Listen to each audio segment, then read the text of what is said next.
it's the top of the hour, so we'll get going. I appreciate everyone muting unless you're a speaker as you get into this panel. But a really big welcome. It's a pleasure and honor for me. I'm Arnel David from the Software Association, also here working in the NATO, but dialing in right now from bright and sunny Grafenwehr, Germany, where I'm participating in this other warfighting conference, planning conference. So thank you for making the time to join in. We got something really special here for you all, and it'll be a great conversation. I'm not going to do a lot of talking. I'm going to do more moderating, facilitating, because I think the real talent is obviously the people that we invited who are kind enough to give their time to share with you the technology they have. And what I'll do is I'll just quickly explain, and the bios are in the chat, so you can go into you can download the bios if you have not seen them already. And I welcome you to do so, because there's some really talented, creative people here that are doing some amazing things in their companies. So get to learn them and who they are and connect, network.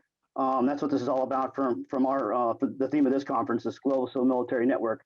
And so therefore, to begin, I'm going to go over the conductor, and I asked Robert and Fernanda to join us and talk about what they're doing with their technology, with this platform they've created, to really game and simulate information operations, information maneuver, whatever you want to call it, psychological operations. They have a compelling platform to allow us to do that. And so for those of us that operate in this community, in the human domain or in this information space, this is the kind of thing that I think could help us out in terms of getting better at doing that. And so without further ado, I'll just go ahead and turn it over to Robert and Fernanda and their team, and we'll get started. Thank you. Thank you very much. Thank you very much, Arnel. I'll share my screen, and I'll just make sure that I'm sharing sound. Yeah, thank you. So my name's Robert Pratten. I'm the founder and CEO of Conductor, and our mission is to make everyone's life an adventure. And that's because through adventure, people can achieve their full potential in life. And the way that we create adventure is through immersive experiences that play out in the real world using our crisis simulation platform. And so it's a crossover technology. We sell it to corporates for them to do crisis management training, business continuity, crisis communications. In the defense and security area, we sell it for anyone doing any kind of hybrid warfare, influence operations, media operations and such like. And just to give you an example, we recently came back from Sweden. We was involved in a 3-week exercise for the JEF, that's the Joint Expeditionary Force. It's 10 nations around the Baltics, Scandinavia, and Iceland, and it was looking at global security challenges in that sort of sub-threshold grey zone. And I can't talk specifically about the exercise or the scenarios that we did in that exercise, but in the news this week has been the fact that Belarus are flying people in from Iraq, refugees, and then using their troops to try and dismantle the razor wire between Poland and Belarus and push these immigrants across the border over into Poland. And earlier on in the year, during August and early September, they were doing the same to Lithuania. And this is the kind of hybrid warfare, kind of national destabilization type effects that adversaries are going for, and that we can simulate with our platform. And we were doing that type of thing on this exercise, Joint Protector. So we've been working in defense and security for quite some time, and you can see here we've got a number of different clients, so not just the UK but overseas as well.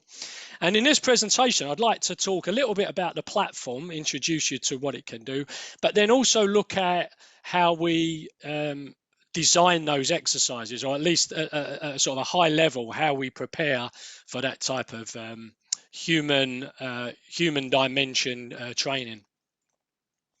So for the training audience, they log in to a web browser and they get a virtual desktop, and that's what I'm showing on this on this screen here, and everything is customizable and dependent on the exercise. So all those icons on the left hand side of that laptop screen are the channels that this particular exercise plays out through. So the and it's about 1,000,000 miles from e-learning. So the player, the training audience, gets a first-person view of the unfolding crisis. So if in real life they have to monitor social media, they have to respond using email, if they use social listening tools, all of that is simulated in this closed private environment. So nothing ever touches the real Twitter or the real Facebook.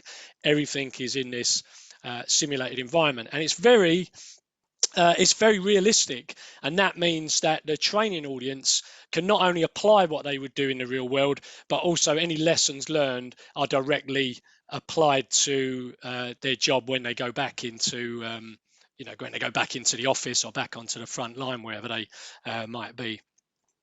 Now, one of the great things about the platform is because it's all simulated, the exercise control function has got a lot of capability to observe what's going on and to interact with the training audience. On the left-hand side of this diagram, I'm showing an example of a social media post that someone's put out, and then someone in exercise control is what we call spoofing the engagement. So they would do some sort of assessment of that post, decide if they think it would be spread, if it would get engagement among the intended audience, and they can just ramp up those retweets or likes or whatever it might be. And on the right hand side, I'm showing this feature we have called Impersonation.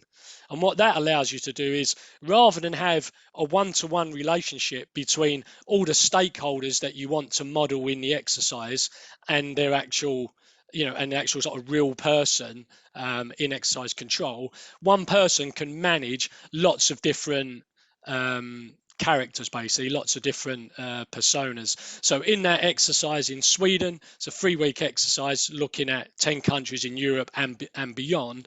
We had about 1,000 or more personas, and we had 2 people running that exercise for 3 weeks.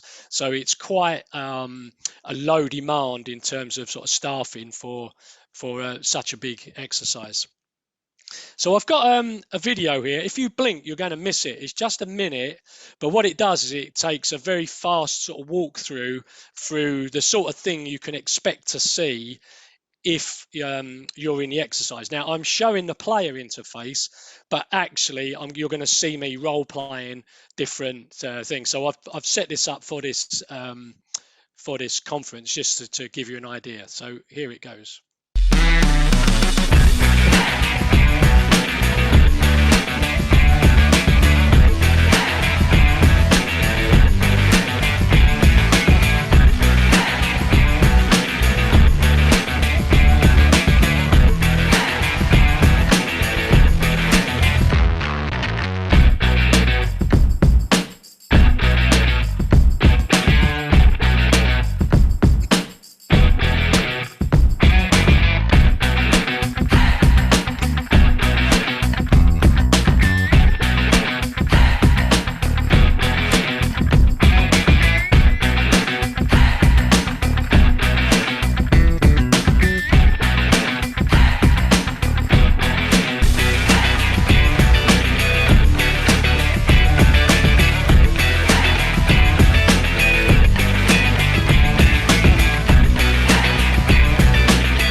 So so it's fast and furious.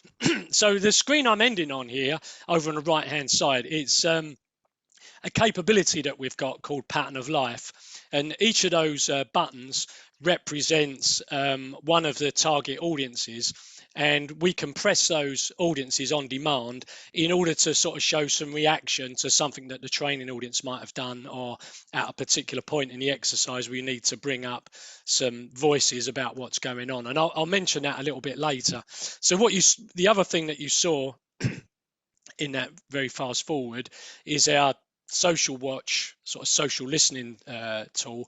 So again, it's only on the simulated environment. This is not looking out to the real Twitter or the real social media platforms. The training audience can decide which personas they need to listen to, what might be relevant hashtags to follow, and so on. And of course, exercise control can see what they're listening for, and the training audience can look and see if they're having any kind of influence on the information environment. So I'd like to look now at how you might approach an exercise or any kind of sort of training with conductor, and what this diagram shows really is a gradient between scripted exercises on the right, so let's say constructive simulation where you've got a player versus the computer, and over on the left hand side we've got much more open world virtual simulation, so much more open, less scripted, and this would be more for experienced teams and where you might be using wargaming, so there's a red team versus blue team rather than just the computer. And you don't need to decide one or the other, because there might be certain times during the exercise when it's quite scripted and other times when it's much more open. Certainly for the like influence operations, information operations type exercises, they tend to be more at the open side. And what I wanted to show with this diagram is if you look on the right hand side in the blue area, that would be our sort of master events list, master injects list. And ordinarily, when people sit down to start thinking about doing an exercise, their mind usually turns to the serials, to the different events. Oh, we want this person to happen, and then maybe an organized crime gang is going to do this, and so on and so forth.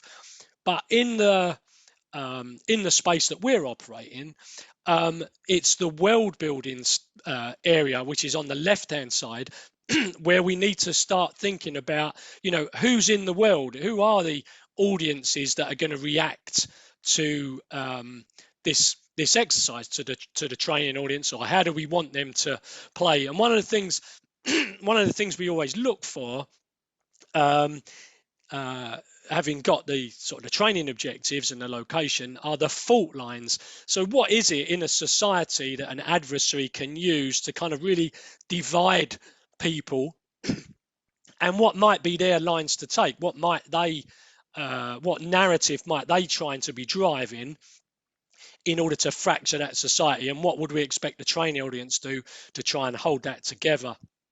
And so during that process, what we're going to do is start to build up these digital personas that exist in the exercise.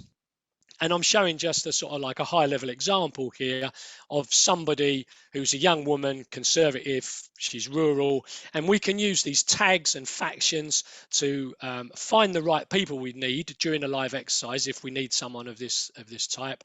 And you can see there where we set the disposition. So is she likely to be favorable towards the training audience or antagonistic? What sort of influence does she have? So what sort of level of engagement does she typically get on her social media posts? And then what reach? So like if she puts out a piece of content, how many people are likely to see it? And so by building up the personas in this way to create our populations to take part in these exercises, we can start to simulate the whole information environment. And in exercise control, we can get a common operating picture of what's happening in the information space. And you don't need to organize our data visualization widgets in this way, but it's just helpful to think of them in terms of, okay, the physical side. So what are people doing? Where are they in the world when they're doing it? On the virtual side, what channels are they using? Is it mainly Twitter? Are they also on Instagram or Reddit, wherever it might be? What communications? What are we seeing between people communicating? Where are the hubs of activity?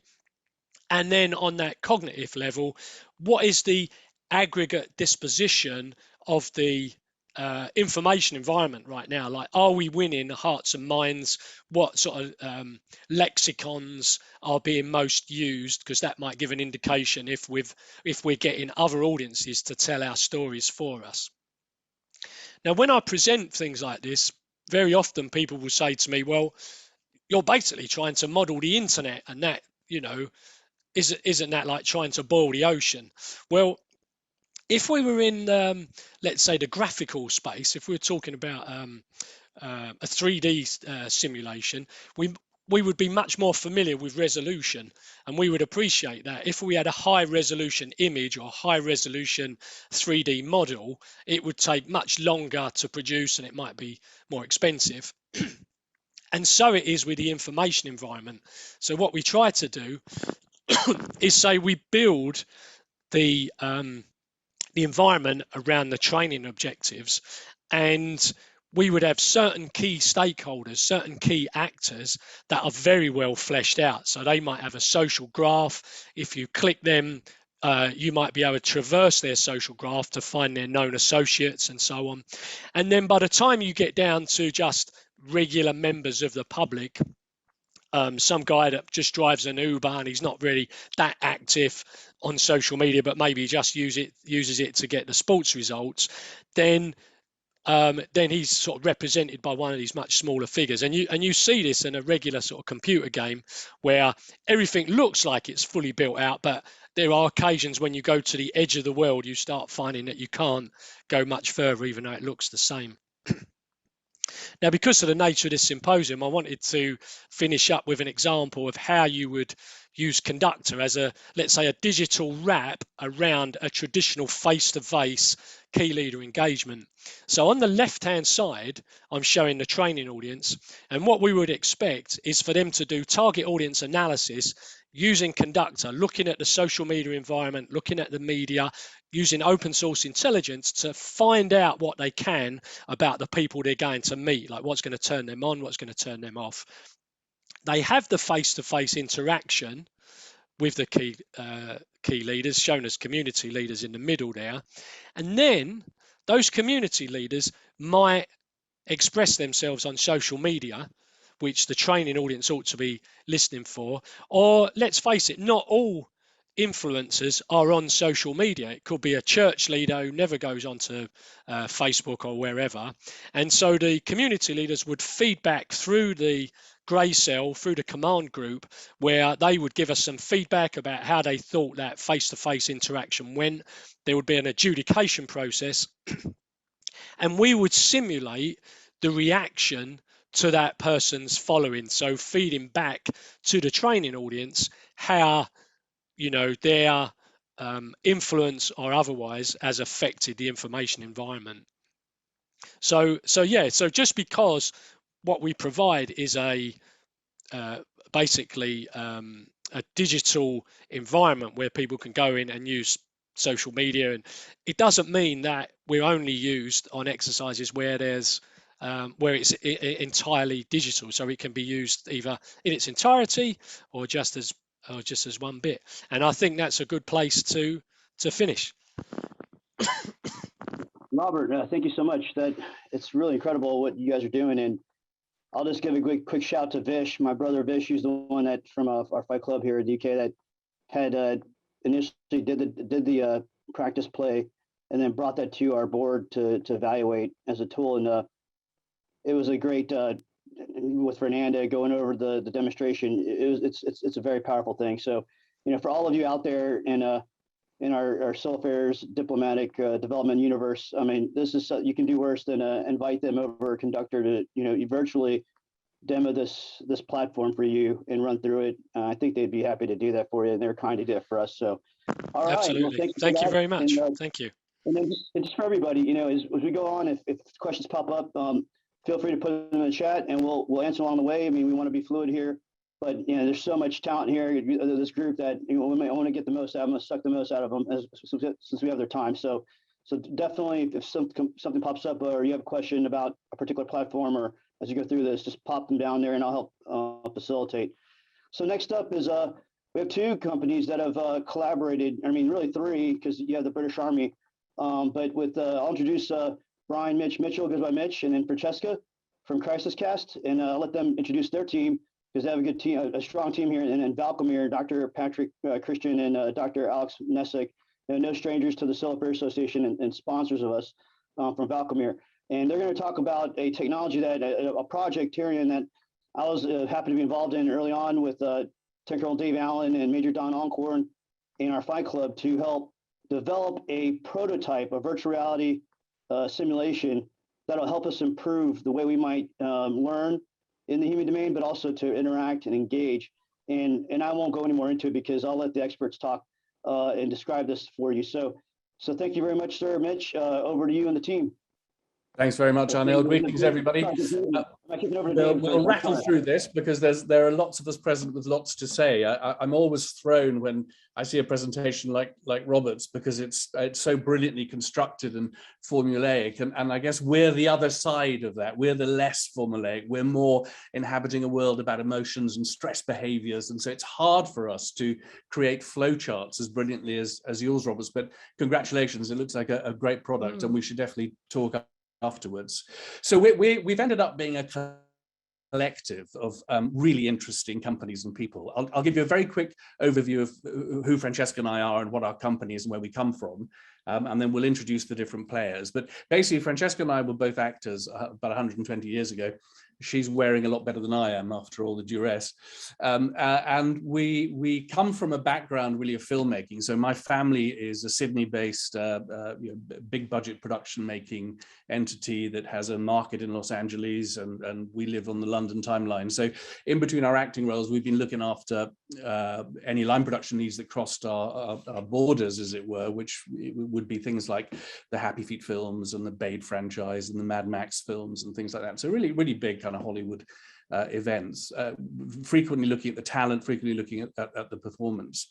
When Mad Max went, the last one, Fury Road, it was due to shoot north of Sydney, and it rained, and suddenly those deserts became English Kentish countryside. They flourished and flowered, and 980 people were relocated to the Namibian desert, where the production was shot for 6 months, which also happened to be on the same timeline as The Office. So there was very little for us to do. But I did observe Tommy Hardy, who played Max, who had 4 SF guys on him, interacting with these special forces guys who were both doubling for him and protecting him.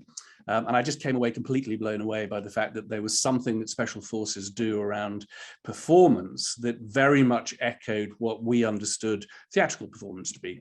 So about 10 years ago, we set up Crisis Cast with the pure objective, really, of creating scientifically based stress behaviors that people in the security industry and the blue light industry could work with. As long as we could present a series of behaviors through an actor that had been validated by a psychologist or a behavioral psychiatrist, then somebody like a man guarding officer or a policeman, or as eventually happened, British forces and indeed Secret Service in the UK could work with and be manipulated by and then responded to and get feedback immediately. So that was the basis of the company. And then we weren't from the security industry. That's not an expertise that we had, but we were very quickly passed on. So there's something about the industry that we all work in now, which is that if you're kind of trusted and you deliver, you will be handed on in a trusted way. And so we very quickly found ourselves doing extraordinary things on the streets of London that we could achieve by getting a film license that the agencies perhaps couldn't. And one of those things was to work for the British government, for the Home Office, to bring alive some of the trade shows. So we would do the security and policing show in Farnborough, and we created the Crisis Cast sponsored arena where people could bring their drones and chase some of our actor villains around, or whatever the scenario was, we would bring it to life. And so we became known for that really within the industry. And at one of those shows, the lovely Dr. Alex Nissick wandered past, and we were doing an enactment of a cyber attack. And we got chatting, and there was something that Alex, that you were doing with SOF, that anyway, we got together and we started talking about what could we do on the virtual reality front to bring alive a course that you were currently doing in the classroom, and you'll talk about more about that in a minute. But we were lucky because our Sydney base had a big VR studio, Spectre, that we could place and indeed get good prices from, and we could start developing. And so very quickly, with Arnel's help, we ended up with an MOD contract to develop a prototype really of the Valkyrie project. And we always defer to Valkyrie as the experts. We're a delivery method. We're a way of taking learning and turning it round and scripting it and creating real characters, talking about real things in real environments, which of course we know all these years down the road is how you immerse a learner. If you want to engage a learner, you want to make them have what we call a WTF moment, where they go, what the is going on? You know, is this real? Is it not? You want to do a bit of Alice in Wonderland stuff. And in that moment of doubt, you can embed learning quicker and have it retained for longer than in any other way is what we've found. And so we have sort of evidence to support that over the years. So we've been working on this now for a year. We've just delivered the prototype. It's being trialed in the British Army. We've set it in Mali, which is where the Army is deploying to now, and it's one of the hotspots. But the idea really is to generate landscapes around the world and create missions in each of those landscapes that enable somebody who might come from Ohio or Croydon, who may never have encountered a Tuareg man in the middle of a hot desert, to engage with that person more successfully, so that the outreach teams, the intelligence, any of that activity is facilitated, is happening more easily than defensively, would be my position. Open to questions at the end of it. I guess if we go to Valcamere, maybe you wound up the video. So Patrick or Alex, you might fill some of the learned detail that you brought to the project. Yeah, thank you so much. It's such a pleasure to be with everyone. I know it's been a while, but just seeing everything come together has been amazing. So thank you very much for that, and Arnel for hosting us. Just very briefly to kind of tag on to what Mitch just said, Patrick and I of Valcamere and our team have been working with SOF for many years, developing these classical sort of training exercises and curriculum for the classroom. But really our product has been something, Robert, when you said we expect them to do target audience analysis, what we found is that target audience analysis has been really lacking some of the essential elements of the human domain. Most notably, the understanding of psychosocial and emotional states, variables associated with human condition and human existence. Patrick and I have been working on developing the human domain matrix for years and have tested it and used it in the classroom with civil affairs, PSYOP, and other entities to help them go deep into the human domain beyond PME-CPT, A-scope types of analytical tools, which are useful. But to our knowledge, to this day, there has been very little development of understanding what goes on in here. That only really sort of application of interdisciplinary science, which is what we promote ourselves to be, is the nerd scientists that have developed capacity to understand not just human mind, but human mind in conflict, in the state of crisis, in the state of violence, in the states of vulnerabilities, how trauma penetrates communities and individuals, and to be able to bring that to life, to actually put it into a framework that the teams and training audience can go out and find the right answers, know how to engage, to discover the human domain that's actually existing in every single individual, which is up here. And so in developing that human domain matrix, which was great, and we had a lot of success in the classroom because our training audience will be able to get out and even do open source research and find out what is the Tuareg that you mentioned, right? That's our project, or a Balkan person, and there's so many of them. How do they feel? What do they think? What do these emotions look like when you actually engage with them? How do you know that you're under threat? How do you know how to make them smile? Those are some very specific variables that are not visible often unless you're really trained to do that.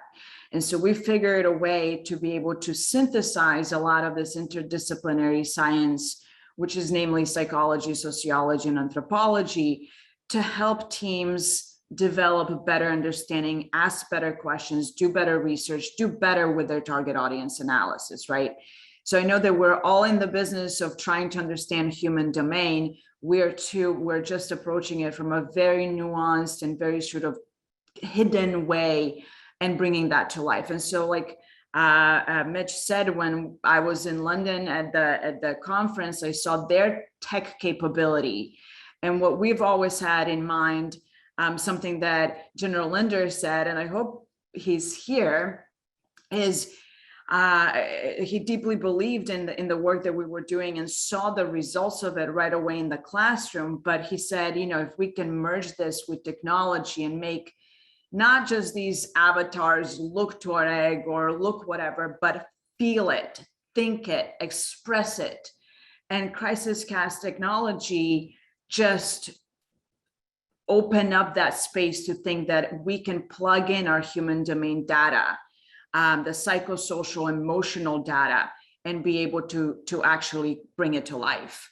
And so I think that's what you see in the demo today. It's a lot of hard work. It has to be done right in order to replicate reality as close to the actual reality for those in the training environment to be able to feel like they're already interacting with the Tuareg or with anyone else and be able to test out their reactions and their understanding of different cultures, to get beyond the surface level of how we've been teaching culture in regional and area studies. So I know I don't want to take up a lot of time. Patrick, over to you to add to that. And I look forward to our discussion and questions. And so excited to show our vision and to see our vision come true. So thank you very much.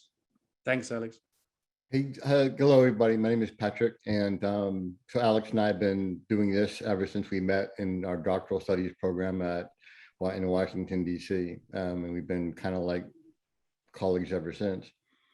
One of the things that the 27 or so scientists and associates in Valkamir are having a problem, headwinds, I guess, is the Department of Defense's Office of Secretary of Defense Policy set up a program called Human Sociocultural Behavioral Modeling, where they've dumped significant dollars, millions and millions of dollars into this modeling program.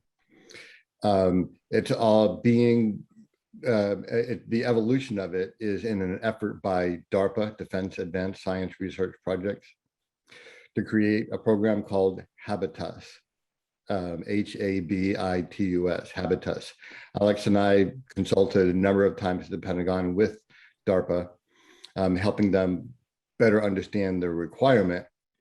We eventually parted ways because DARPA was insistent that artificial intelligence could do the entire scope of collecting human psychosocial emotional data off of target audiences and conduct a human-like analysis of the underlying psychosocial emotional drivers of how and why human beings become involved in violent conflict, what their reactions will be. And we told them there was absolute, pardon my French, bullshit. And they just sighed and said, well, we have to find an artificial intelligence solution.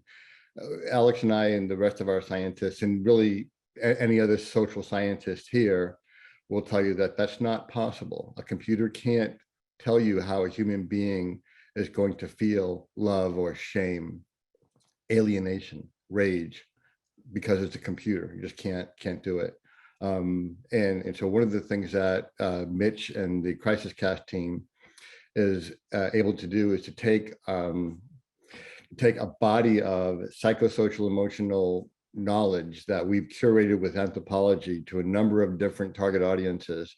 I mean, many gigabytes worth of pictures and data and illustrations and so forth, and kind of turn that into an animated reality where they can literally live it. And they can't smell it. We can't bottle up what it smells like. Not yet. The conflict zone, the urine and the feces and the decaying people that have been left out in the open. We can't bottle that nightmare that our civil affairs and special operators experience when they deploy. But if we can give them a way where they can walk through and practice, putting on their virtual reality, they can practice saying things. They can practice knowing things. They can practice asking things, knowing what to do. That's the missing piece. We have too many damn political science-based policy people. What we don't have is a way for young men and women who are going to go into harm's way, into violent civilian conflict zones, to experience what is happening before that, and not having to read thousands and thousands of words of text. Yeah, all of us with PhDs, yeah, we're really good about writing stuff. But what about the actual men and women that have to take this knowledge, assimilate it, and then decide what to do with it? How can you do that without something like a virtual reality world that allows you to practice doing it? And rather than going to the range and practice shooting targets, when you should be practicing on some kind of a virtual range, engaging conflict-laden host communities that our civil affairs and PSYOPers are trying to engage and influence and intervene in the ongoing weaponization. We can't do that without Crisis Cash. We can't do that without the genius that they in London and in their studios in Sydney bring to us. So I know I've said way too much, but thank you. Sounds like a great moment, Patrick, to segue across to David, who's got a little trailer teed up, and he can tell you a little bit about the build side of it, and then we might go from David to Brigadier Ben, who'll tell you about the Army application side, because I'm aware we're all short of time, and if you leave it to us, we'll all chat for hours and entertain ourselves hugely. So thanks, Patrick. Can I hand over to David? Yeah, hello everyone. I'm David, so I'm one of the senior producers on Project Tyrion. I'm also an Army reservist with 7 rifles, and in many ways, I'm probably one of the target audience for this training tool. So I bet you're all aching to see it, so why don't we throw it up on the screen now? Let's do a quick demo here.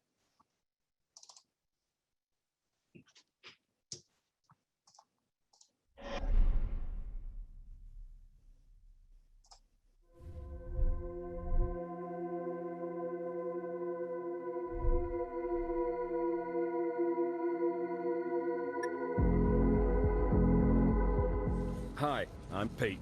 I'm your Milo. So, this mission today. You already understand the critical importance of outreach and local engagement. I'm not here to make decisions for you, that's up to you. I'm just here to give you the occasional nudge in the right direction. Grab that thermos and the snow globe, would you? Just stick them in your day sack. You'll need them later. Looks like a Dogon has killed a Fulani's cow. There's an imam trying to calm things down. What do you reckon?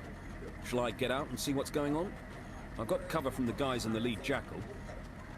Indicate who you agree with. Our agenda is to create trust-based relationships with the human population, but other agendas are not so benign. There's a good section on Al-Qaeda in Mali you should take a gander at.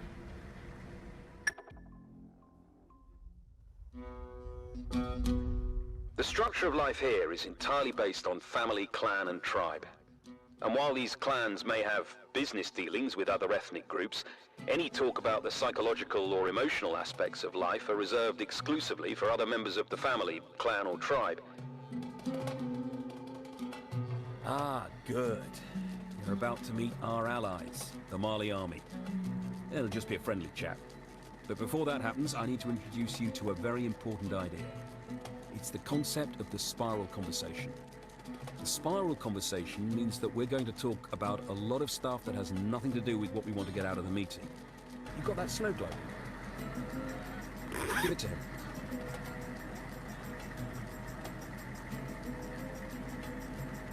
Shake it. Snow in the desert. It's a miracle. Keep it and give it to your kid. We've already sorted out force protection, but we'll need a translator. You, Newbod, look on your tablet. You'll find a couple of candidates with their CVs. Up to you which one we take. Greetings. I actually have relatives in the area you're going to. My English is serviceable, but I do have a thorough knowledge of the Tuareg use of dreams and stories. Since you're going to meet with a group of Tamashek elders, and knowing what you know now, how might you prepare? Take off helmets and remove boots. You have to remember their carpets are of great value. You all get that? Time to choose whatever 2 things you think are best to bring along.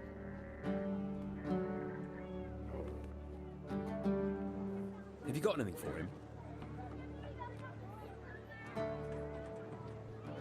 Lickies and stickies are an important diplomatic tool. Please explain to them that I'm going to be taking charge of this negotiation. Yes, I noticed that too. Not to worry. But best practice when using a translator. Always make eye contact with the person you're addressing, and ask your interpreter to speak your words in the first person.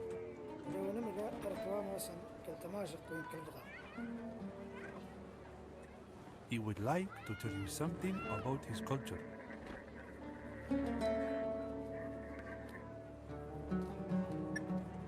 You can see you've gained his trust because he's lowered his tackle most. Bloody hell! Sorry to interrupt. Major Clark, sir, you're wanted immediately on the radio. Apparently, the French have TIC with a hostile force a couple of miles north of here. We're to withdraw at once.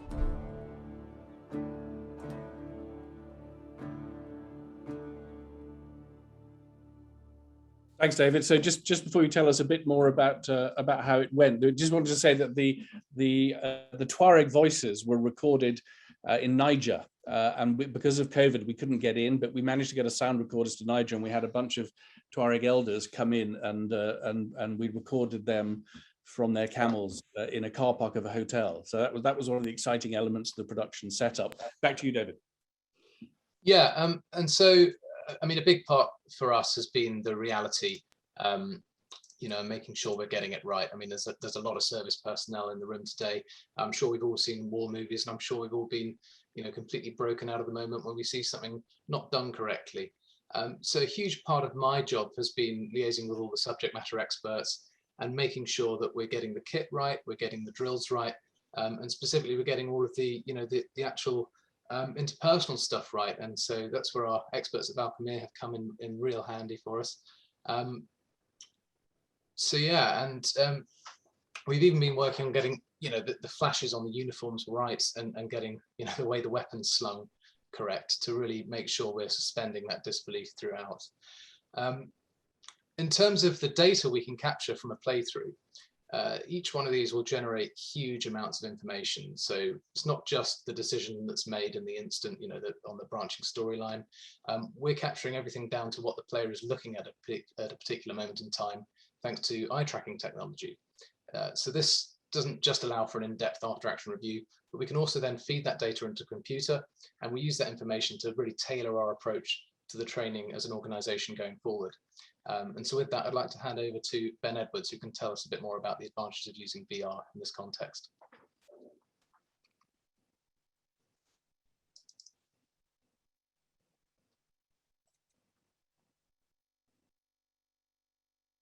Ben, you're muted there. Just make sure you're unmuted. Unmute. Thank you, David. You can tell I'm not in the acting industry. So good morning, everybody west of the Atlantic, and good afternoon, all of those of you who are east of the Atlantic. I'm going to try to use as little time as possible because I think the real value will lie in the discussions we can have later. This tool, as it's been formulated at the moment as a sort of technology demonstrator, has also been formulated to fit into the progression of training that the British Army puts soldiers through to go on operations. And the current operation is Mali, hence the Mali scenario. It's not designed in the eyes of the British Army to replace training. It is designed to enhance it, and in particular to allow more people to experience the training, because at the moment when we want to deliver the practice that Patrick talked about, practice talking to people, we can only do it with actors, and that is a very time-limited event which tends to just pick up the team leaders and not the rest of the troops. So this offers to the British Army two big advantages. One, a stable training platform in which you know that the actors aren't going to divert from the script that you want them to use and the messages that and sort of educational information you want them to impart, and you can repeat it time after time after time to many people. I'll finish by just saying I can see, you know, I like its sort of operational use. I like the potential it gives to achieve strategic outputs earlier, but I'm most excited about its tactical application, that is to the soldiers, because in my experience, 9 times out of 10, most of the training that we use, the high-tech training before deploying our soldiers, tends to aim at the middle and higher management and leaves the sort of soldiers who are on the outskirts of the patrol with less than ideal training. And yet it is them, those on the outskirts, that are probably first to interact with locals when you're out and about. In the old days in Ireland, we used to have in each patrol what we called the chat-up man. He was the guy that we knew had the gift of the gab. And he would be the one that we would aim at just talking to people. And what this tool is going to allow us to do, to pick up again on something that Patrick said, is to allow young men and women who have very slim experience in meeting other cultures to understand how you greet, to know what is small talk, what is relevant small talk in the culture that you're going to be in, to as was said earlier, to make them smile and then to say farewell in an appropriate way, which starts you winning the hearts and minds, so that when your leaders go into key leader engagement, they are operating in an environment that is more permissive. And I'll finish it there. Thanks, Ben. That's fantastic. I'm just going to hand over to Francesca, who'll talk a little bit about the learning outputs. Francesca and Alex have worked closely on making sure that the learning outputs, as far as we can achieve them in this prototype, deliver results combined with the AI. Francesca. Absolutely. I mean, when we first started, the idea behind what we were doing, when to cast your mind back to when Mitch first started talking about being in the Namibian desert and noticing that the SOF operatives were also great performers, but great performers with an objective in mind was the difference that he saw. So he saw people who were skilled at keeping themselves undercover and putting across a story, but with a point. The whole development came out of that, and therefore the learning and what the message is that a role player or that a behavioral role player is creating is crucial to us. Hence the fact that Alex and Patrick picked up the fact that you needed a way of creating a role play or behavioral interactive scenario, but with certain learning outputs in mind. Alex and Patrick provided us with an exemplary series of learning outputs, which we could create a world around, going back actually to what you were saying about Conductor, that wrap around these learning objectives, something which creates the moment when, as Alex was saying, you understand it. It isn't just about learning something, it's about understanding what someone might do in a certain situation, not only what your interlocutor, the person you're talking to, might do, but actually how you yourself might react.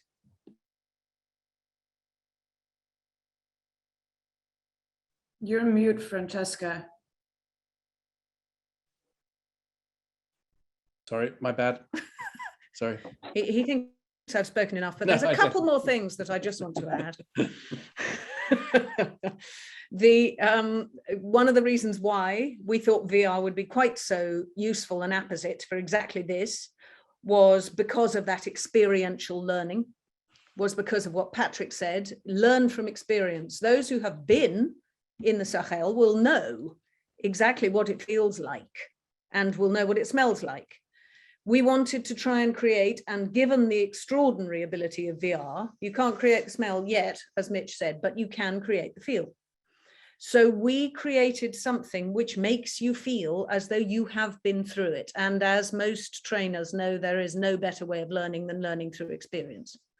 So that was what we tried to create. And in the same way as we could pick the actors who were good enough to be able to be utterly accurate to our psychological training given by them, but also repeatable and calibratable There's a certain type of actor that can do that. There is also a certain type of VR technician that can create behavioral accuracy within the eyes. We were very fortunate in that Mitch's contacts in Hollywood gave us the, amongst other people who've worked on this, access to the fellow who created, I don't know whether anybody's seen Lord of the Rings, but the Gollum character in Lord of the Rings was created by a very famed Hollywood behavioral accurist and animator, really, who has a control over a system called FACS, which is the facial activity system.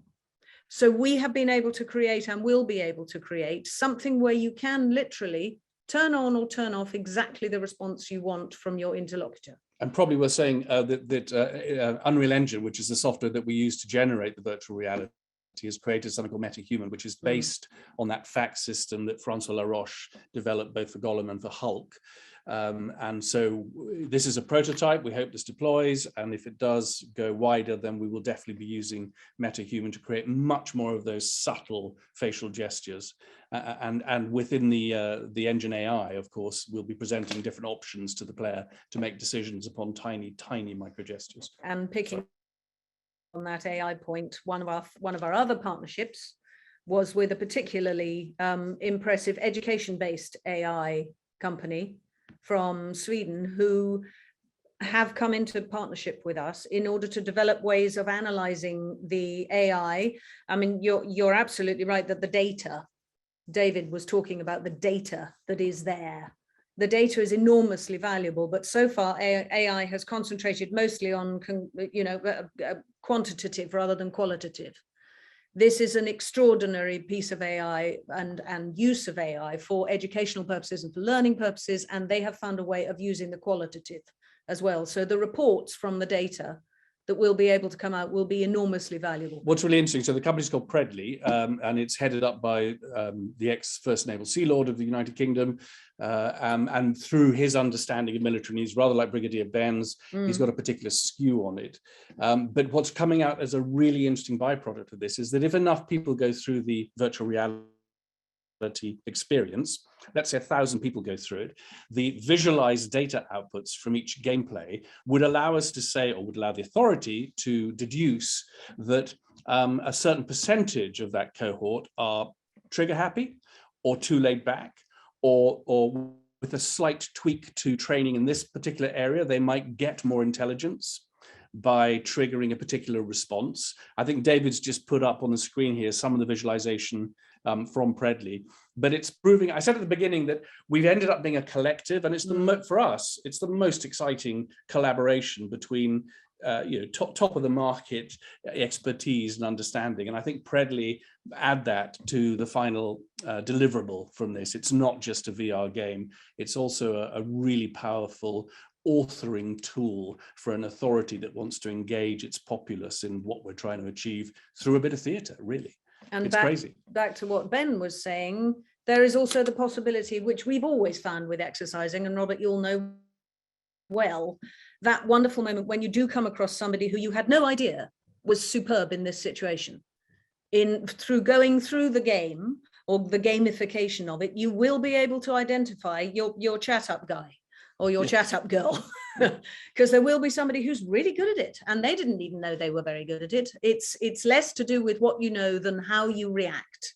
And I think one of the things that we are most proud of with this VR is the ability to react to people, the ability to react in the moment, in that WTF moment, to what somebody is doing and also how you respond to them. Arnell, how are we doing time-wise? We're doing fine. I mean, that's kind of all I had to say. So that's the end of that. Well, I think there's a good discussion going on in the chat already and some comments. And so for everybody in the group, like I'll just reiterate what I put in there is that we are here for you. And just to summarize these two, well, really there's multiple technologies here.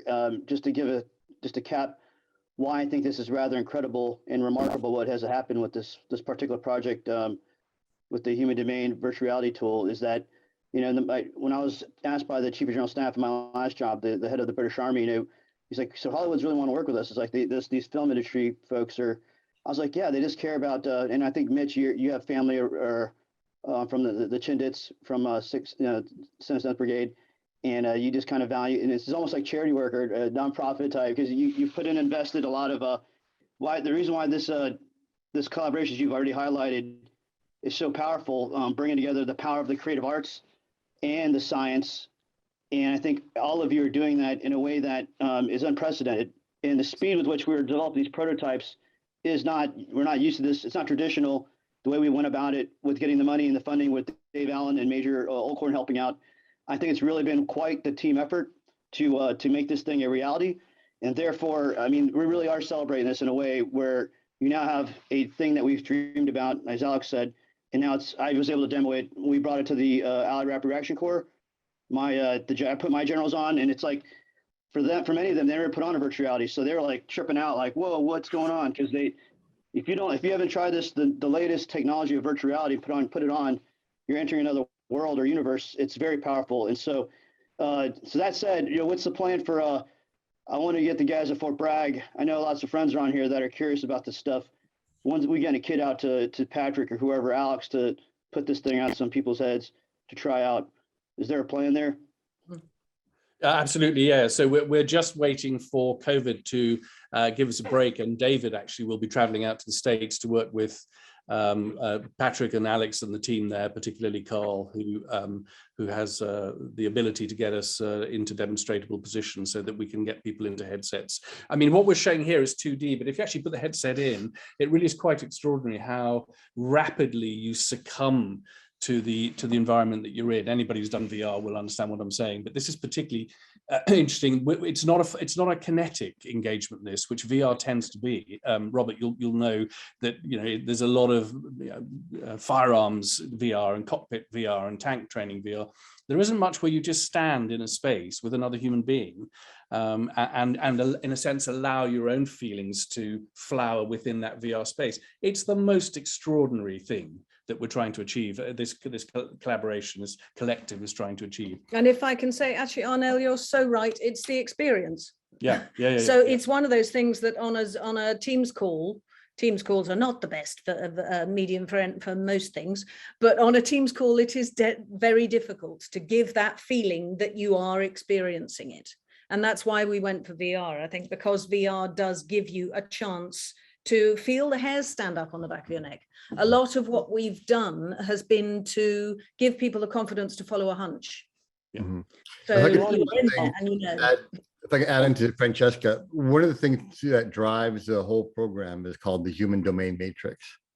And if you look at what you saw in the video, everything from the phenotype, the shade of color of the skin, the shape of the face, the body language. There's most of communication for human beings is nonverbal. 35% is verbalized language, and the rest of the 65% is all nonverbal.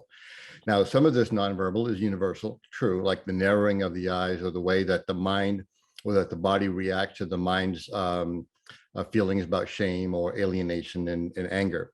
But much of it else is not. Like, in some cultures, drawing the finger down along the cheek of the beard as to signify something, like you're intruding on my honor, so back off or we're going to get violent.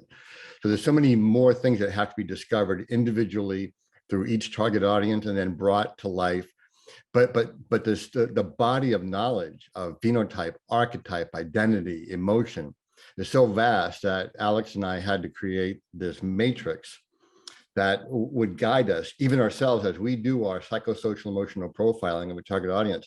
We have to pull the matrix out and then follow it step by step, or we'll simply get lost in the data. And not only because the data is so vast and so varied, but then what data is most important, it all depends upon each target audience. And in some target audiences, phenotype is extraordinarily important. Issues about skin color and DNA and so forth become very important. So that was a huge part of what was that Human Domain Matrix. And that's what allows us to work with the script writers and the animators to help them see, well, in this target audience, for this module, phenotype is very important. And this module, maybe it's not so important because of the wide diversity of phenotype. So people aren't really as much cognizant or psychologically or emotionally vested into a certain phenotype, if that makes sense. But all absolutely, Patrick. Sorry, and could I just to jump in there for a sec? And just everything that Patrick's saying is a really good example of how we work. So that knowledge was brought to us. You know, there's a lot of talk about VR. VR is just software, right? And so in the same way that everybody's got a camera, but there's only one Spielberg, how you use that technology to trigger a response in a player is what really matters to us. So the starting point is Val Kilmer's knowledge and understanding of phenotypes and culture and trauma. And it goes through a filter of Crisis Cast's VR software, where we script and we create as real and effective and impactful an encounter as we can through to the player, who then plays it, and then data is rendered out that helps us understand the process. So the whole thing is very alive and organic. It's continually growing. It's not a piece of software on a shelf. And I have to keep making that point when we talk about this, because the VR is almost irrelevant in a sense, but it does happen to be VR. So yeah, thank you. Sorry to interrupt, Patrick. Thank you, Mitch. That's a great point. And so that said, I mean, so these technologies right here that from these companies you have here in front of you, for all of you in the audience, again, I see some hands raised, and we'll go ahead. I'll start making the rounds of the questions, but the vision I think I have for me, my you know, as I see some comments here from like Adam, who said that he wished he had it when he was a team leader. I mean, I myself, as I see these two technologies, the one by Conductor, we aren't. How often, the question you have to ask yourselves as leaders, that and many of you are, is like, how often are you exercising, you know, not just the battle drills or the things that you train on regularly, the shoot, move, communicate, are really our core business of how we have to engage with people and be good at it. How often are we exercising that and gaming it? These tools can help. So I challenge you all to reach out to them and make, have them show you or demo their stuff, because I think I'm pretty firmly believe that this can help us out. So that said, I'll go to my mate from the UK, Vish. Go ahead and ask your question. You can turn on your mic and camera if you're able to. Man, you're looking sharp, brother. Holy cow. Thank you. All right. Thank you. I've been studying, so I had to make sure I brush up before going in to study. So the question I had was both of these technologies, they approach the social science aspect of conflict. And I just wanted to say that it's great to see the leveraging of multiple factors in regards to this.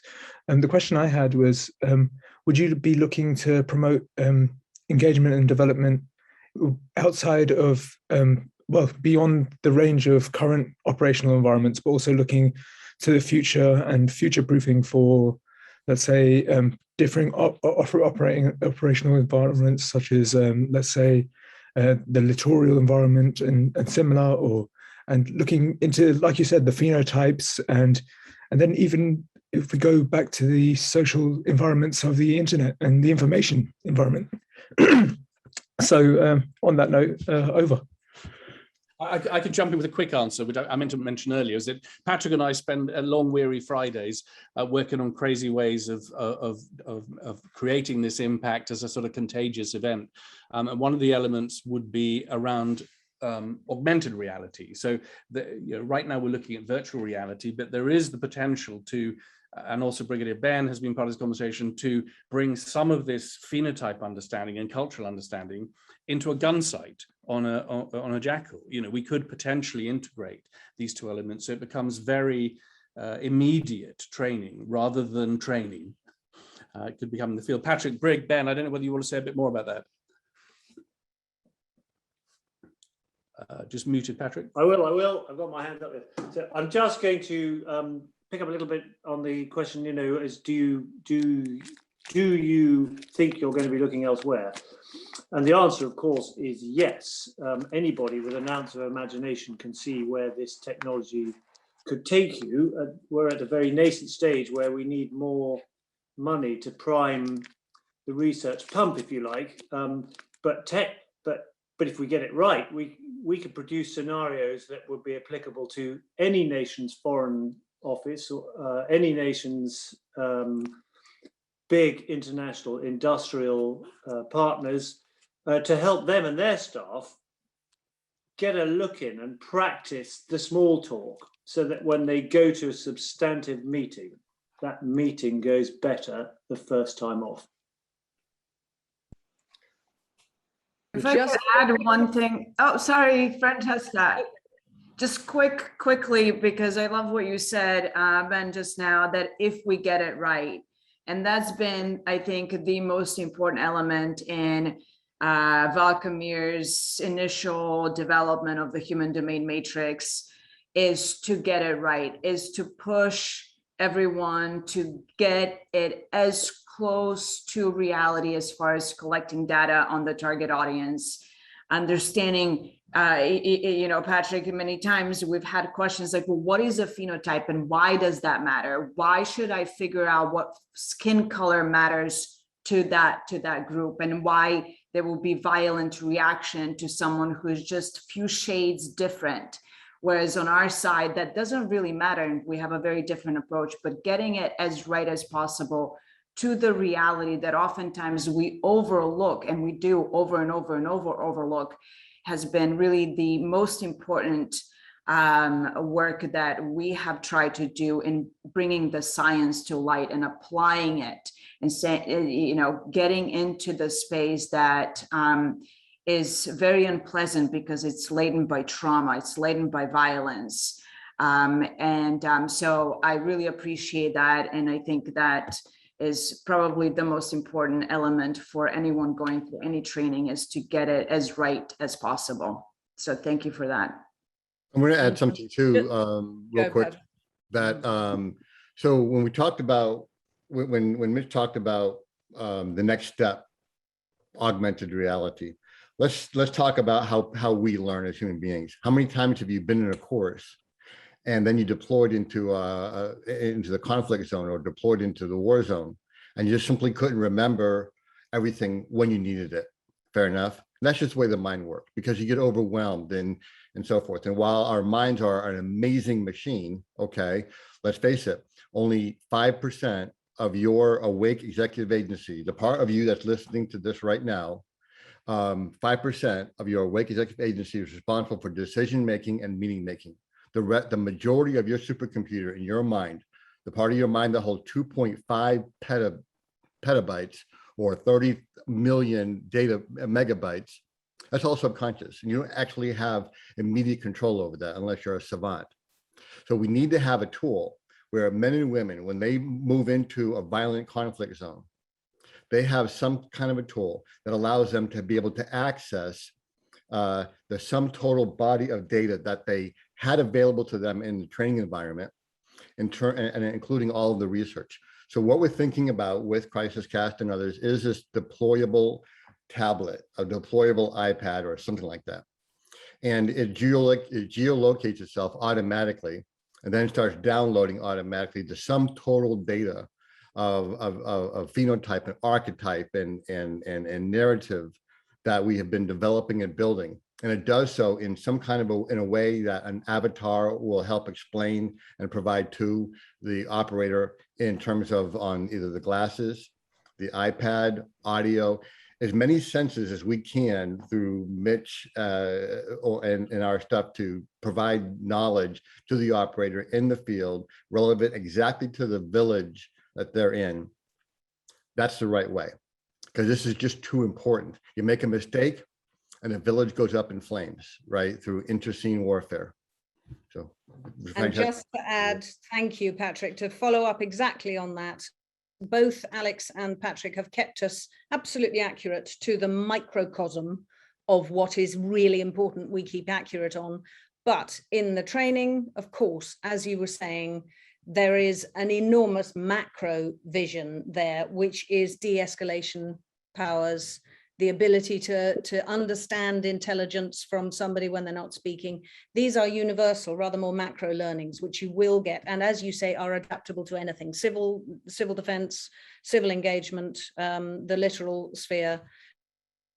These are very useful tools, we have thought, for anything which involves an interaction.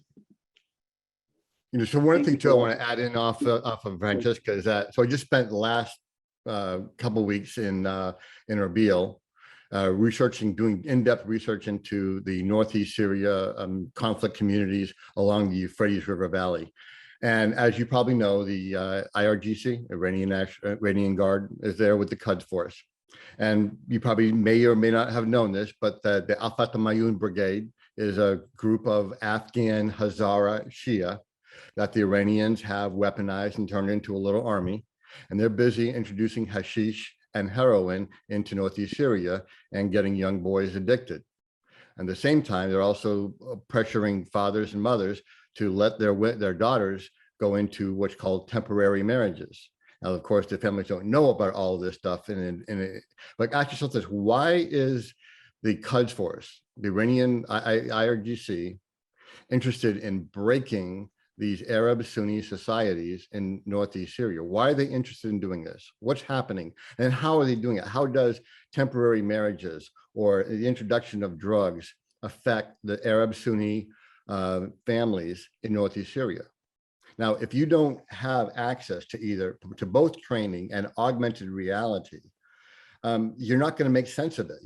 It all seems to be just crazy shit going on.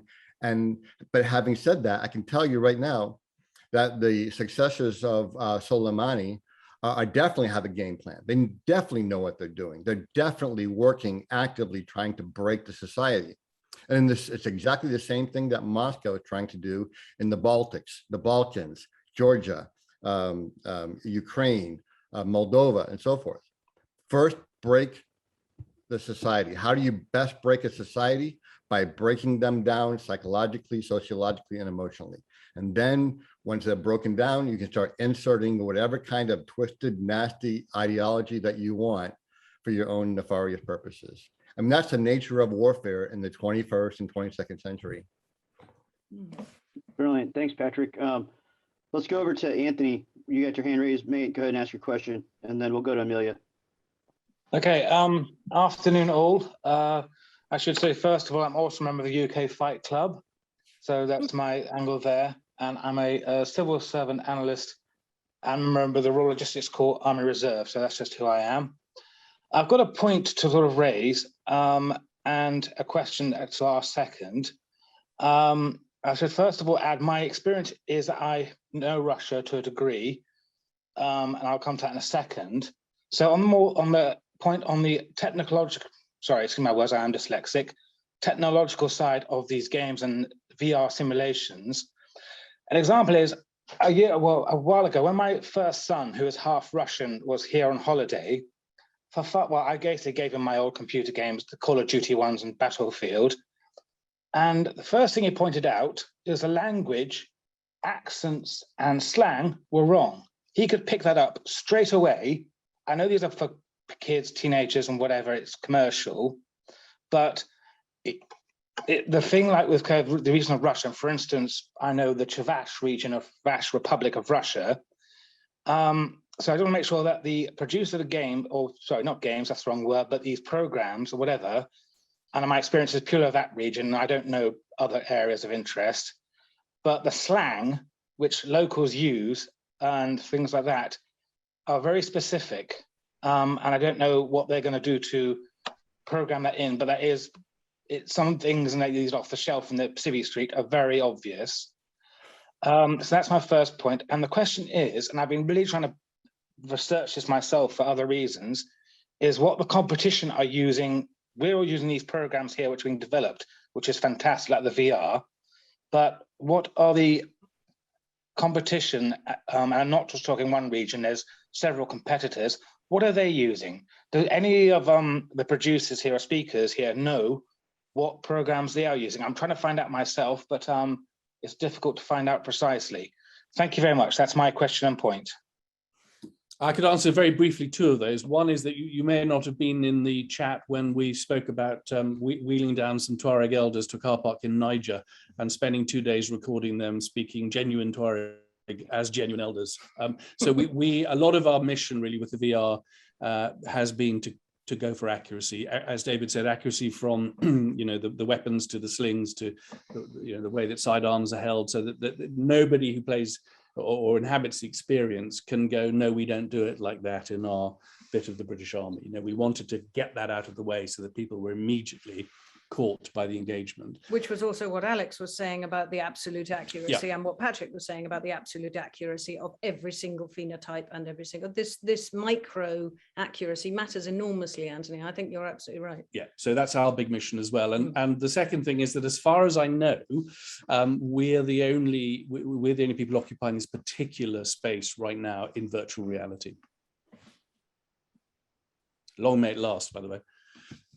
Yeah, for us on conductor side, because we're not virtual reality, although at least not with a 3D headset. We have a virtual environment. Our biggest competitor is PowerPoint, and people running around with pieces of paper saying incoming tweet. This is this is new letter coming from the foreign ministry or something like this. This is a diptel, and so to be able to actually get a fully fledged virtual environment is quite unique, and we've been developing it with JIAG, Joint Information Action Group, and with 77 Brigade to their sort of specifications. So we know that it's kind of cutting edge with where people want it to go. And about that question about language and getting the right tone, it is important, but I would refer back to the diagram I showed before about the level of fidelity, and it depends who you're training, because if you're not careful, if you keep trying to say, well, it's only going to be acceptable unless we get these people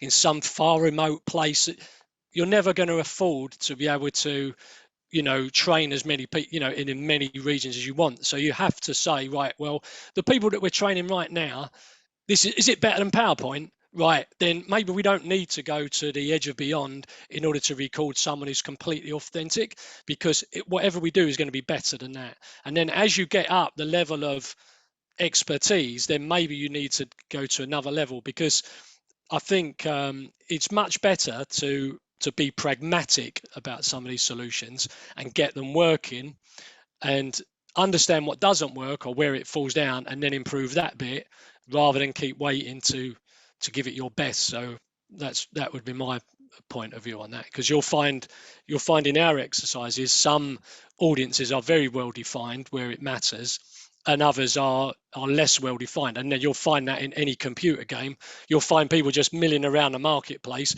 You say, I think I saw that guy before. Oh, that's right, he's wearing like a generic outfit because he's just supposed to be a generic villager. And it's exactly the same when we put stuff out on social media. It's just somebody aggrieved about some particular thing, but nevertheless they are affecting the information environment because we're controlling them, so we can decide how angry or sad or whatever they might be. And then in other cases, if the training objective is to identify a terrorist cell or something, then those people are going to be much more carefully sculpted. So that would be my point of view on that. Yeah, the detail is important, but there's a cost and a time restriction to getting it right, to getting it done. It's I'd crucial absolutely agree. Oh, go David, go. I was going to say it's definitely crucial to keep that level of engagement as well, because certainly in the experience that we're talking about with Project Tyrion in its current state, there's a narrative storyline that leads the learner through all these different parts. And if we bore them to death with a 6-hour O group about the various people they do, they'll just switch off. So what we've done is we've found a way of compressing that into what we think is a plausible way. They'll get a quick brief, and they'll have a ConOps brief on their tablet to refer to. So the learner won't say, "Oh, I haven't had a briefing; it's unrealistic." They'll feel that they've had that. Yeah. And it won't bore them to death, and it'll keep them engaged in the scenario. One thing I want to add in that the virtual reality allows us to get to is this neural coupling. I put some comments in the chat. So neural coupling is what happens when you're watching a movie, and the character begins to speak to you in a way that causes you to want to live vicariously through this character. You're achieving neural coupling, and this can be in a movie, a TV show, a story that you're watching. But the neural coupling is what causes your brain to begin learning and remembering the events and the characters and the plot to a really vast degree, much greater than if you're just learning a multiplication table. So for some activities where like learning how to do long division or multiplication, you're using your prefrontal cortex, your awake executive agency, the 5 or 10% of your brain. But in terms of like learning a narrative of someone that you're trying to engage, the majority of your mind that's being engaged here that you need to have engaged is your subconscious mind, where the 90% of your supercomputer lies. And this is where virtual reality comes in to play in a way of transferring knowledge. You're transferring knowledge through text. It's like you're trying to feed to drink through a fire hose. But if we can teach and support through augmented reality, the operator, where we're teaching not only to their awake executive agency, but to the full totality of their mind using sound, audio, and so forth. You can see where we're talking about here. Instead of just words and language, imagery and video comes into the brain in a very different way than just reading words on a sheet of a piece of paper, if that makes sense. So and Patrick, that's exactly. I just so sorry to interrupt, sir. I wanted to pick up what Robert had said about the fact that one's got the eyes on the prize. You need to keep the objectives in mind. What is it that particular game, that particular experience, basically, because both Robert and we are about creating an experience which pulls someone through, and at the end of it, they have learned something, even though they weren't aware they were learning it. So, but what you don't want is someone to be pulled out in the middle of that. And that's back to what David was saying. You need that neural connectivity to stay absolutely solid all the way through. And it's usually, I'm right with you, that it's usually the mistakes that make you go, oh, that's not right. And you pull back and you come out and you stop learning. Moments of doubt, we call them. We try and avoid moments of doubt in the play. Suspension of disbelief. Suspension of disbelief, right? It's willing suspension of disbelief. It is a game. Actually, I'm from the transmedia world, and we would say the active creation of belief, because people go in and you want to give them the opportunity to create it. Yeah, really cool. Nice. And it's exactly that. It is. And it's when you're not playing with them on their terms, which is not using the right Russian slang, not feeling lazy in not using the right Russian slang. But as Robert said, at the moment when it's crucial. So not on every single. Sorry, I noticed Amelia's had her hand up for a while. I'm just a bit conscious of time there. Yeah, no worries. We'll go ahead and there's a lot of gold dust here, so it's all good, because this is happens to bring so many talented people, and all good. So Amelia, go ahead and ask your question. Thanks, David. Sorry. Hi, thank you very much for this presentation. Very interesting topic.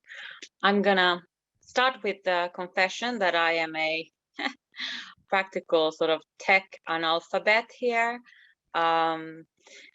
It's been a long time since I last read any sci-fi, and I can't remember where my Tolkien copies are.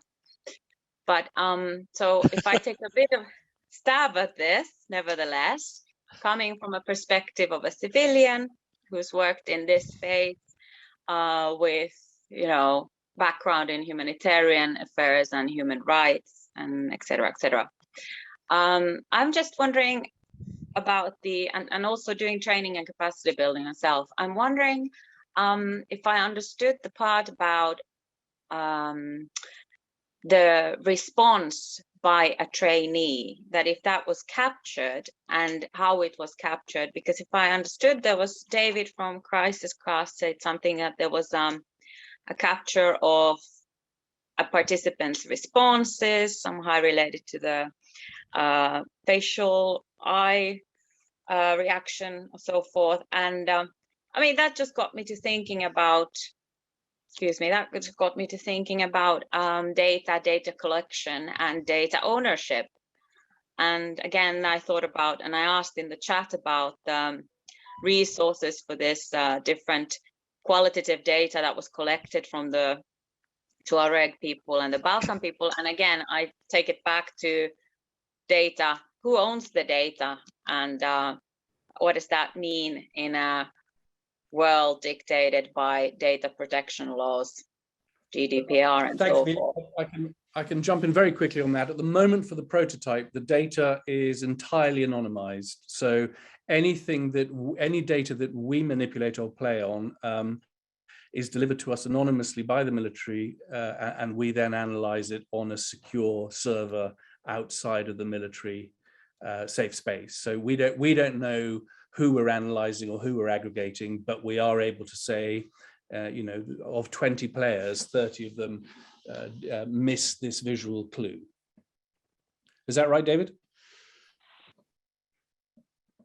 Yeah, absolutely.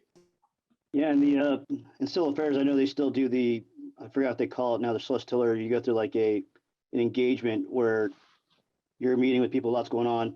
And imagine if, you can do many more reps and sets, and you can see where you're looking and what you're focusing on with the eye tracking software to help, again, train the operator to be better at what they're doing. So very powerful stuff.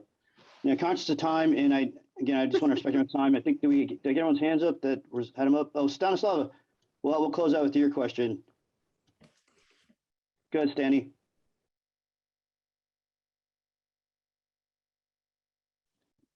Can you hear me?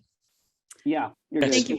Thanks very much. I just want to, this is fascinating, and I've heard about these initiatives, and it's great to hear about them again and the work you all continue to do. Just a couple of simple questions to grow on what the last one was, which is, have you shared this technology with, clearly we have a very dominant civil affairs and military community among this panel and people interested in this. Have you shared this with NGOs, and how have they responded to it, if you have, or if you haven't, why you haven't, of course.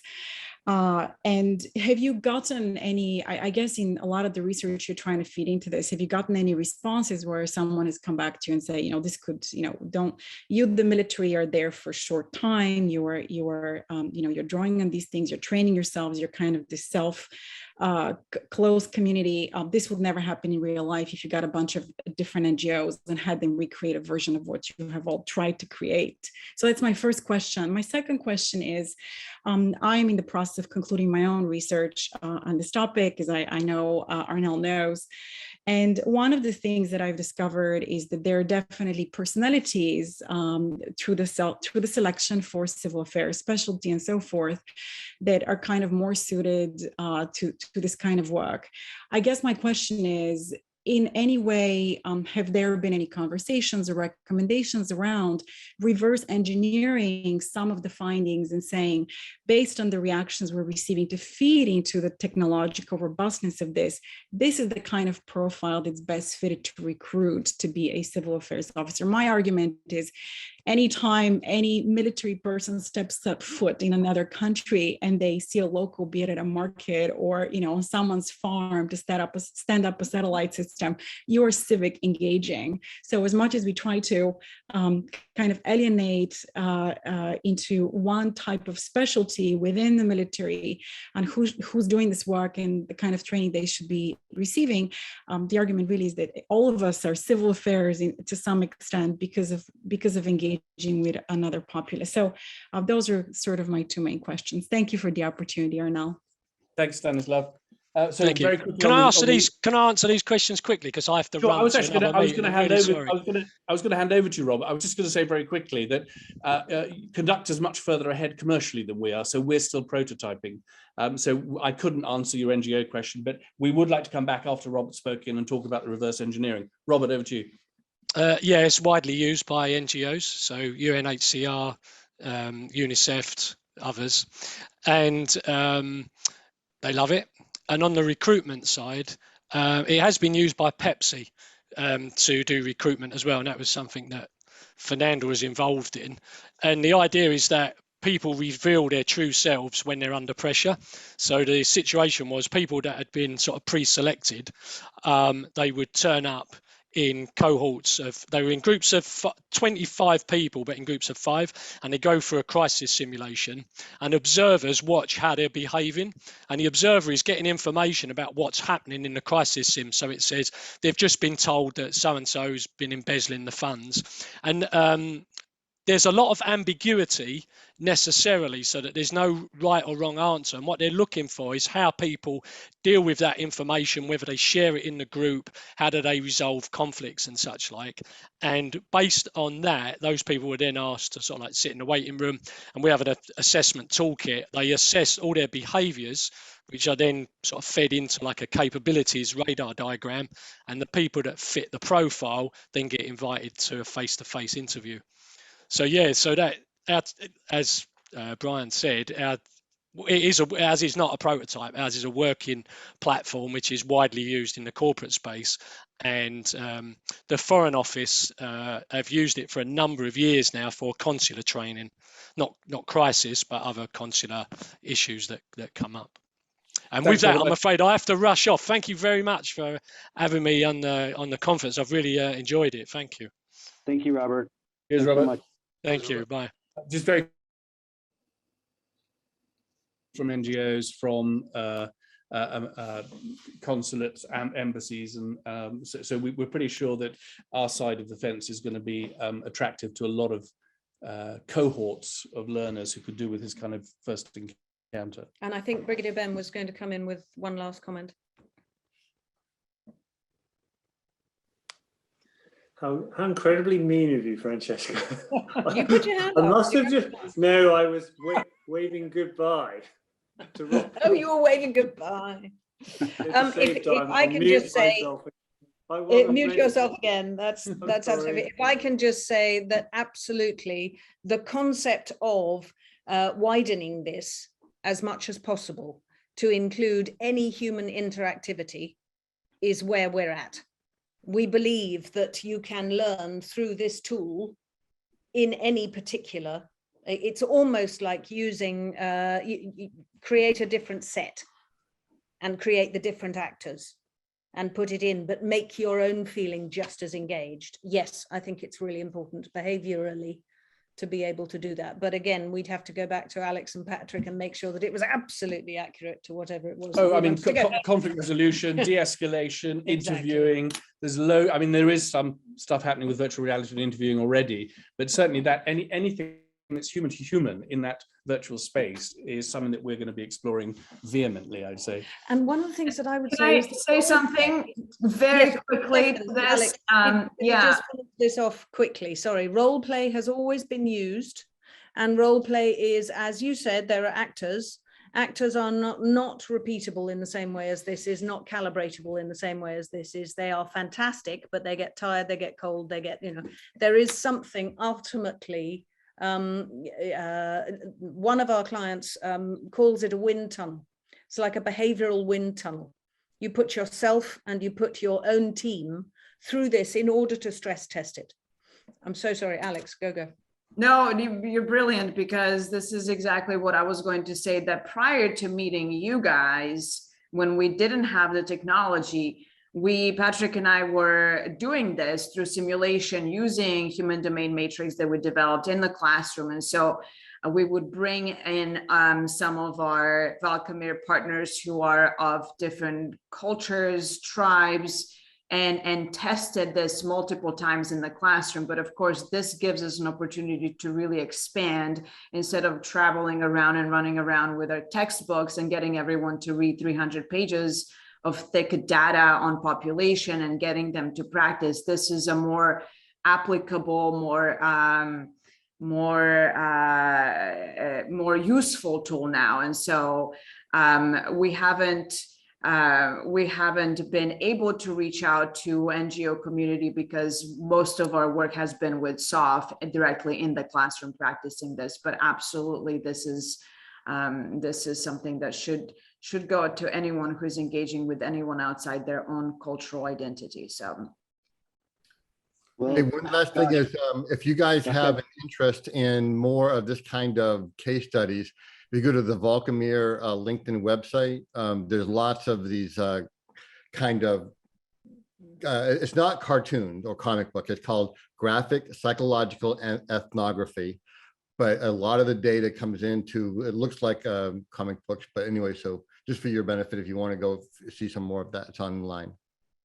But 15 seconds, because now I have thought of something to say. Just to pick up on one element of Stanley's questions we haven't answered, and that is, have we thought about using this as a selection tool? And the answer is yes and no, in that we as we said earlier, we know we can collect data which will highlight for us which users are better at engaging in a different culture. What we haven't done, certainly with our partners in the British Army, is to take that a step further and work out whether the tool might have a separate use to pick out those people early for specific employment. But it's a very good idea. Thank you. Mm-hmm. Well, I know we can go on for a lot longer, and I just want to be mindful and respectful of everyone's time, particularly you guys that are really generous with your, all of you from all these important places, from the film industry to our academics and scholars that are still operating in all these different places. Brigadier Ben, thank you. And our guests, from that are taking the time out of everyone's so busy, and I know it's tough to time these sessions because there's so much going on. Now that the pandemic's easing up a bit and then back on the rise again, it's a challenge. I hope we get to do these more in person here in the near future so that we can get more out of it and people can interact in person. But this is what it's about. Stanley, thanks for closing out the last question, because it just leads me to just to close out on why this matters. Just to reemphasize for all of you leaders that are out there that could potentially take these extraordinary capabilities, these tools, and use them to help make our soldiers, teams, diplomats, development workers, humanitarian workers better, because that's where it's at. We're all operating on the front line in the human domain where we need to engage. And as we all know, we just had this major failure in Afghanistan. Amelia was kindly pointing out to us over and over again yesterday in our chat yesterday, but we did. And so it's all our responsibility to get better at what we do. And these are the tools that can help us. So thank you so much to Valcomir, Crisis Cast, and Conductor. I think we sparked such a great amount of interest in the community. And I see from the chat, people want more. So that's a great thing. And so I'm sure there'll be more to follow after this. And finally, thanks to the sponsors. Valcomir is a sponsor, and Third Order Effects for this year's Civil Affairs Symposium. The sponsorship is important because it allows us to get those Zoom platforms and all these different things that we still have to pay for, and to make it free. So thanks to the sponsors for helping us make this happen. And then finally, if you're able to stick around, the final closeout event, it's the CA issue papers. We have all our authors that contributed issue papers that are going to present them, and then everyone's going to vote, and we'll have some winners there, and the president will close out this week of some great events, some great discussions. So thank you all, appreciate it, and hope to see you in person soon. We get back together in person. So thank you. Thank you. Thanks very much. Thanks everybody for your time.